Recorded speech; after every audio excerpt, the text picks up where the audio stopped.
Well, it's time for us to make a trip to Frederick to chat with a member of the High A Frederick Keys. And this week, one of the Orioles' top 20 prospects. He is starting pitcher JT Quinn, off to a great start to the season, and he is with us now here on GCR. JT, it's Glenn in Baltimore. It's great to meet you, man. Thank you so much for taking the time for us. Yes, sir. No problem. Great to meet you, too. Thanks for having me on. Hey, JT, let's get to the important stuff first, right? Like, Georgia needs 2 wins the next 2 days against Oklahoma. How good are you feeling about their chances? Man, I feel good. There's a bunch of studs over there, so I'm ready to watch, and I think the boys can take it home. I think they got this, so we'll see. We'll see. I hear you. Are you at all disappointed by the Georgia fans' performance in the Jello Shot Challenge? You know, I was a little bit. I know there's been a lot of negative reviews on the Rocco's place. Yeah, I know. Pat McAfee did not put it over particularly strong. Yeah, I saw that too. But yeah, I mean, I don't know. I know they're big drinkers over there. They got a good team, and they could make a run if they want, for sure. I was looking at the numbers. Sure. I was looking at the numbers last night, and it's not like Georgia is sitting at 4,344. That's respectable and all. I just feel like maybe this year was the wrong year because West Virginia had never been there before, and like, my God, like they sent out the big guns. I feel like the game was maybe a little bit rigged this time around as far as the Jello shots were concerned. Yeah, it was kind of over the second it started, it looked like. Yeah, so, yeah. I think that's the case. I think that's the reality. Yep. JT, I want to talk about the season that you've been putting together, man. Like, walk me through coming into this year. What were your priorities? What was it that you most wanted to work on? And how happy are you with the first few months of 2026? Yeah, there's a lot of stuff, honestly. This is my first year in, a full starting role, and I think that was pretty big for me, and something I really look forward to coming into the season. I think the biggest thing for me was I just wanted my command to be really, really good, and there's been times this year that it's been that way, but there's been times where it hasn't. So I've been a little frustrated with how things have went recently, but other than that, it's been really fun, and just being able to play with this team, it's really cool, and it's just a lot of fun up here, so I'm having a blast. Obviously, you referenced so last year you get drafted pretty early on. Did you what were the months between the draft and now? What was it that you were doing? What was it that you were working on between that point and then the start of this season? Yeah, it was good. I focus a lot on my mechanics and just my ability to throw strikes with all my pitches, and this is kind of the first year I've had a really big mix, so that was something also I wanted to really focus on is, how do I bounce from pitch to pitch and still be effective and throw the ball where I want to throw it. So that was something where I really focused on the offseason, for sure. Were you aware at all of like the fact that the Orioles historically, at least under this organization, hadn't typically taken pitchers this early on in the draft? Had anybody talked to you about that? Did that mean anything to you? That you were someone for an organization that doesn't do this very frequently, but they did think to take very high in the draft? Yeah, I think it was cool. I didn't know that after the draft. I had some family and just some people tell me that, obviously. But I do think it's cool. But yeah, other than that, I really haven't focused on that, and just just trying to be myself and pitch well. And obviously, none of the draft stuff matters anymore. It's all kind of thrown out the window once you get to this point. That's a great point. Now I'm trying not to focus on it, but yeah. Now you're just competing. I completely understand that. Exactly. Did you, obviously we think about the second round of last year, did you have any connection at all with Joseph Jerva, or like did you know him at any point from the circuit, anything like that? And how much have you maybe connected with him as you guys have kind of come in at sort of a similar situation, both college guys coming into this organization, both very similar picks? Yeah, he's been awesome. It's great to have somebody to just he's been kind of my best friend up here, and so it's been fun just to be able to work with him. And I didn't know him prior to the draft, but we got drafted together, and the people who I knew who've played against him, and he pitched against, I think, USC last year. I knew somebody from there, and they were like, this kid he's the real deal. So I kind of knew that going in, and I kind of expected this little takeoff that he's had here Yeah, now. right. So Yeah, it's been cool to watch. flying through the system. Obviously, you're both bigger dudes, right? Like, did you ever maybe like line up and just see who could maybe hump it like the hardest? Like, who actually could maybe have a radar gun competition, anything like that? Yeah, he's got no shot at that. Just like I got no shot in a strike competition against him, but to each their own. I So love that. JT Quinn is with us here on GCR. JT, yeah, right. I was about to name the show after you for a second. yeah, Um, it's close. that being said, we've seen you hit like 99.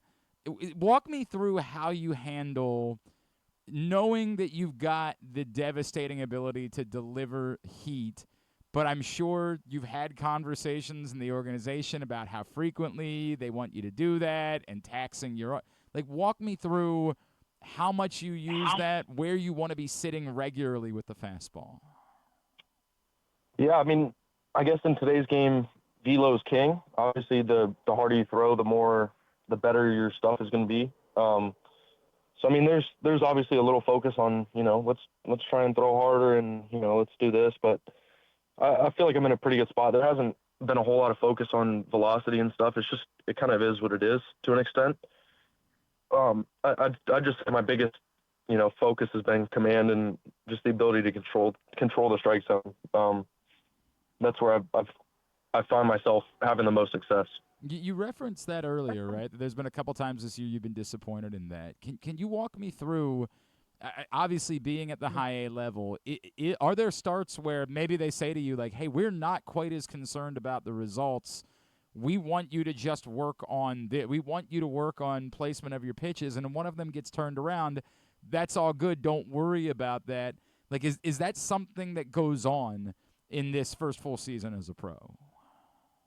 Yeah, I think so. There's really not too much dialogue about that kind of stuff, but Okay. I'd say it's just kind of like I feel like I'm figuring myself out right now. This is kind of my first season starting, so I think that's kind of where I'm at, is just trying to figure out who I am and what I can really stick to, especially going into next year and later in the season. So just kind of trying to figure everything out, I guess, if that makes sense.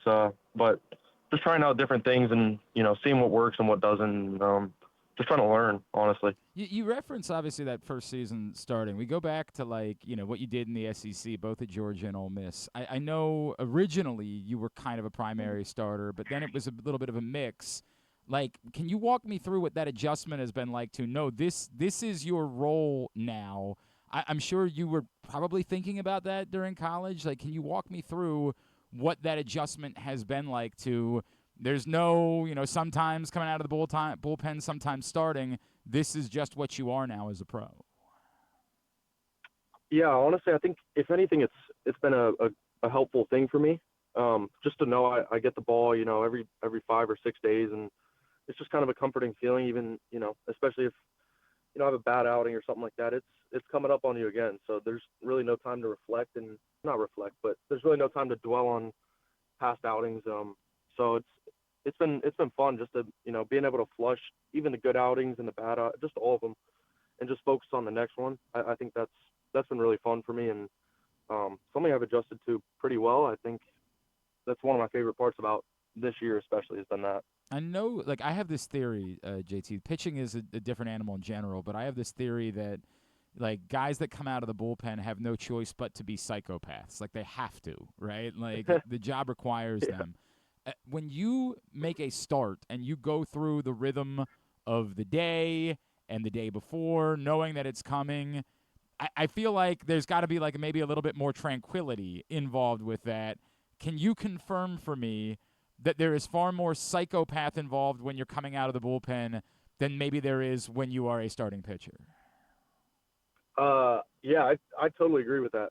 Um, that's kind of how it's been. Like, I feel like you get the whole week to prepare as a starter, but in relief, you got to be crazy, and right when you're called, you got to get into the mindset of I'm the best out there, and nobody can touch my stuff, and I think it is a different mindset, but Yeah, So I think how, both are their own oh, little no things. question. But how do you find your Yeah. chi? How do you find that piece? What is it? What is the preparation? What is the day before, the night before? Are you superstitious? Do you eat the same things on the day of a start? Like, how do you find that tranquility now as a starting pitcher to have that routine and maybe that normalcy to get the best out of that day? Yeah, I think a lot of it's just routines, just being able to fall back on your routines. And I do eat the same thing most of the days. I eat the same thing on start day. I try and drink the same stuff. I do the same workouts. All of it's kind of the same. And just being able to like rely on that and know your training and know yourself and that your body's in a good spot to succeed. It really helps mentally. What is the meal? What is it that you're eating every day when you start? So I'm a chicken and rice guy before I start, and then Okay. after it's kind of whatever. But yeah, chicken and rice before, Yeah, what would you for eat sure. afterwards? That doesn't matter. Like if you're, like, I mean, I'm not saying it doesn't matter in life, but like it can't change the results. But if you're a superstitious person, you've got to be committed. Have you ever had it go the wrong way? Like for whatever reason on the day of a start, you couldn't find chicken and rice, or you couldn't get any chicken and rice anywhere, and have the results reflected maybe the reason why it is that you need to stick with chicken and rice. I wouldn't say. I think the chicken and rice is more like for my stomach. Okay. Like my All stomach just right. does better. All right. But All but right. yeah, superstitions. Yeah, I'm pretty superstitious, but I got a couple of them. But Okay. Well, are you? Can you share them, or are you afraid that if you share them, that maybe that's going to be a problem? no, that's not. So I don't like getting my hair cut unless I have a bad outing. So Okay. that's All right. yeah. Wait. So if we see you and like the flow's going, it means that like maybe you've had 5 really good starts recently, and so there's no way in hell. Is this like a Samson situation? You're afraid that you might lose your strength? Exactly. I think cutting off the hair makes you lose the strength, the shred, all of it. So I love that, by that's the way. yeah, I that's my love thing. that one. But is it immediate? Like if you have a rough outing, is it immediate? I need to be at the barber shop later today. Yeah, especially if it's getting real nasty. I'll be at the barbershop the next morning. That's awesome, man. When did that Yeah. start? Honestly, it was probably my fresh, maybe freshman year, maybe senior year of high school. I don't remember, but I remember I had a couple really good outings, and then I cut my hair, and it was just down after that. So I never really Hey, man, stopped doing that. you do not mess with it. You do not mess No, with it 100%, that's and right. and never again until for whatever reason it doesn't work, and then you try something else. That's the way that it goes. That's right. The Frederick Keys are home this week. Tonight, kids run the bases and dogs run the bases as well, which is an A-plus promotion. And frankly, I think we should do it before and after every game moving forward. JT, are you a dog guy? I am a dog guy. I have a dog at home. She's with my mom right now. Oh, man, you should have called your mom and had her Yeah. come up for Dogs Run the Bases tonight. Man, Right. that would have been perfect. Everybody, Good tomorrow idea. night, first 1,500 fans will receive a free children's admission ticket to Hershey Park. So lots of great events and promotions coming up with the Frederick Keys this week. JT, how can Orioles fans be giving you a follow on social media? I have Instagram. I'm Quinn_JT on Instagram or something like that. So yeah, right Quinn.JT. there. Just found it. Quinn.JT. There we go. Quinn.JT. Give him a follow Thank there. you. Good luck to Georgia and continued success to you, brother. What an awesome start to your pro career. May that continue. Thank you for taking the time for us. We really appreciate it. Yes, sir. No problem. Thank you for having me.